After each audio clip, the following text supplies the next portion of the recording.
guys, welcome to my August wrap up September to be read video. I know it's like a week into September and I've literally only just finished the third book that I've read in August. Not as many as I wanted to read, but you will see why when I show you the thickness of the third book that I read. So anyway, I'm going to get straight into it, and I haven't actually got the first two books that I read in August with me because they were library books, so I'm going to make them pop up on the screen somewhere while I'm talking about them. Two books that I read in August, I'm going to do a kind of joint overview because I read them in the first 2 weeks, and whilst I can remember what happened, I'm not going to talk about them separately because they've just merged into one story now for me, so I'm not going to try and separate what happened in each story. I'm not going to talk too much about it. So they were book 1 and 2 in the Mortal Instruments series by Cassandra Clare, City of Bones and City of Ashes. As I said in a previous video, I've not read much YA fiction, not much at all, and these books were my first kind of foray into that genre, especially with the paranormal side to it as well. So I was a little bit apprehensive, but I actually really enjoyed them. I think Cassandra Clare is quite a good author actually. I was a little bit apprehensive because obviously being 21, I still do sometimes fall into the young adult category depending on who you talk to. I've heard it described as a 12 to 18 or 12 to 24 kind of genre. I suppose it just depends which author you're reading and what kind of young adult stuff you're into. So yeah, pleasantly surprised by the first two books in the Mortal Instruments series. Loved the world building. Cassandra Clare manages to create a world, I think, in the first 3 chapters of City of Bones, which I think is quite hard to do well, because sometimes it does feel quite forced, especially if you're doing a world that's kind of set in the now world, which is what I'm going to call it. Like, it's set in modern day New York, the New York that we know, but it's got the paranormal aspect to it. And I think if you're merging those two together and not creating just a world that's completely its own, it can be quite hard, but I think she did it really well. I just love the idea of the shadow hunters. When I read reviews and I've read around the Mortal Instruments series, I saw vampires, I saw werewolves, and I was thinking, oh, here we go, vampires, werewolves. But to learn that it was actually more around the shadow hunters, which is a kind of new paranormal species kind of, it was really quite interesting because I thought it was quite an interesting idea that these shadow hunters, one, really don't like humans, but they don't like other paranormal people either. They're kind of their own little group. And the characters in the stories as well, the characters, oh, I wouldn't say I love Jace because he is very, very egotistical, but I love the way his character, I just love the way he talks and the way he is with Clary, which is how I say her name. I don't know if that's right, but I call her Clary.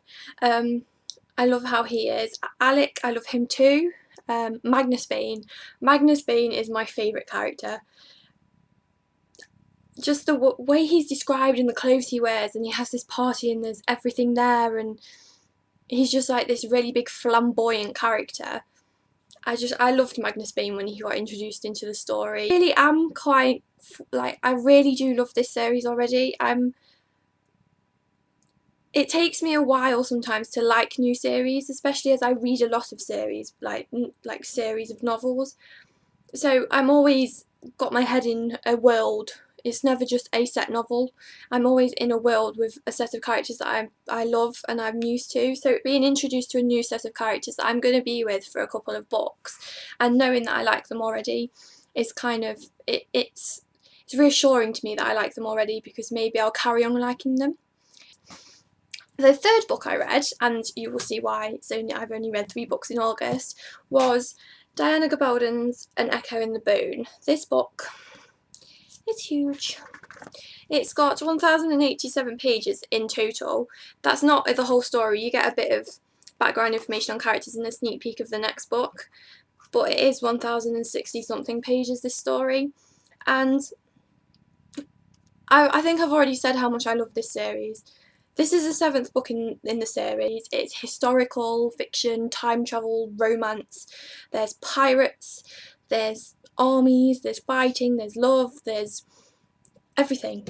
everything you could possibly want in a story are in these books. I've been with these characters for 7 books and they're all this size, all of them, and it's kind of like the Game of Thrones, where it's told from quite a few different characters' point of view, not quite as many as the Game of Thrones. These characters, oh my god.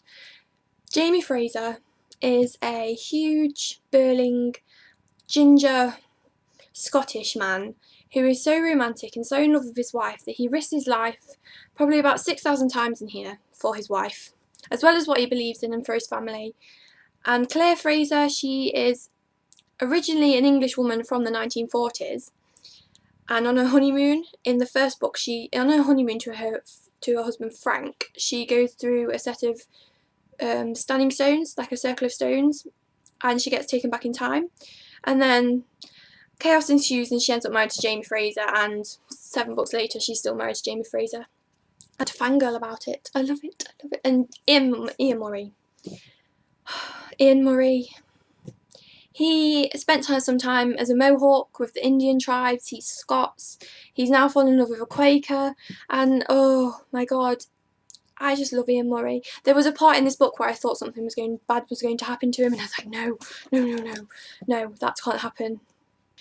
She has this knack of making you want to know what's happening with every single character, which I don't think, when it's multi-character stories, I don't think many authors can pull off quite as well as she can, especially with how thick the book is and the time span it goes across and everything, all of the drama that happens in here.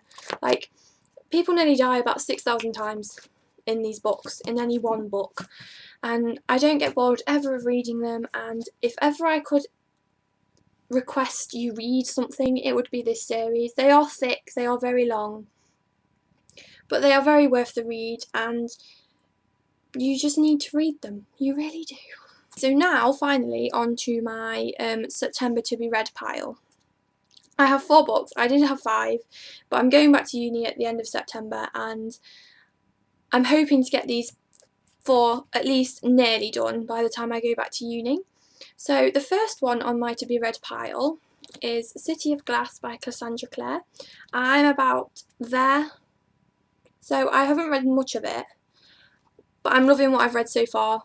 Straight into the action, no messing about, everyone being their usual selves, Clary wanting to be involved in everything that she probably shouldn't be because it's not good for her.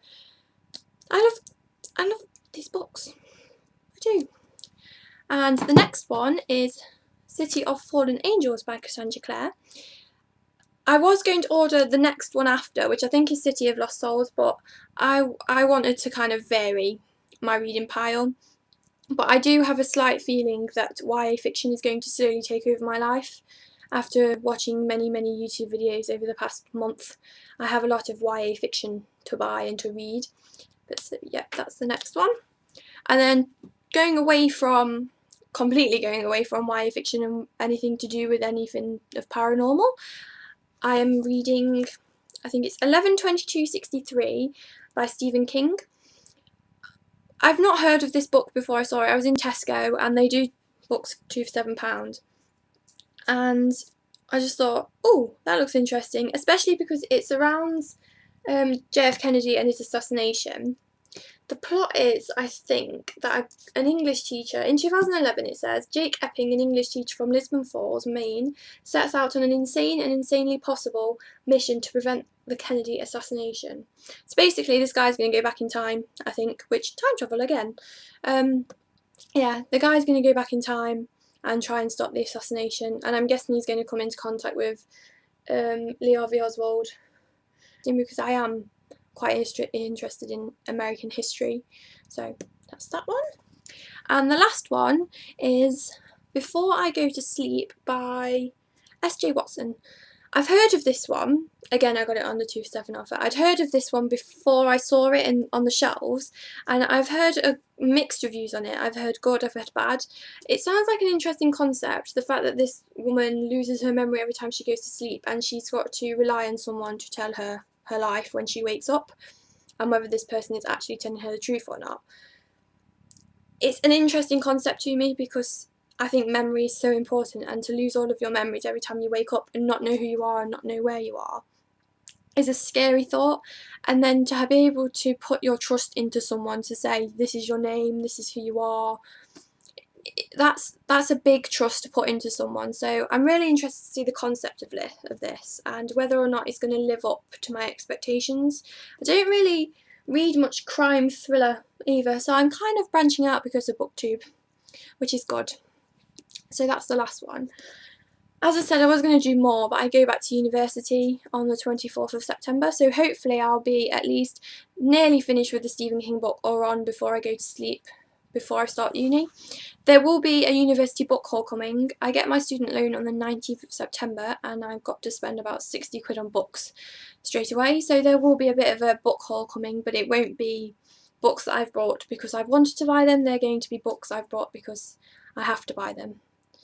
I've looked at my reading list and there are some quite interesting ones on there, so hopefully it's not going to be too boring. Some of them I've never heard of, which is always the case with university.